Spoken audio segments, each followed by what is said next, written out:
If your 8th grader is taking the SSAT this year, listen carefully. Most students lose 10–15% in math from avoidable mistakes. I built a free 10-minute diagnostic to show you exactly where your child stands. Your child scored 58%. SSAT average is 72%. Math is the most competitive section. The positioning is sharp. The creative is optimized for 8th grade parents whose children are about to take SSAT exam. I don't want my child to be behind other applicants. Everyone else started prep already. We might be too late. Other families are hiring tutors. What if we don't get into any of our top choices?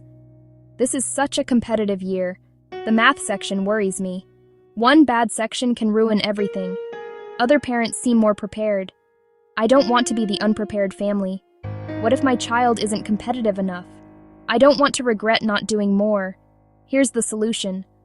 Unlock unlimited targeted practice for $29.99 lifetime unlimited access. With this app, WinScorr.com, your child's math will improve his or her math skills over the self-studies.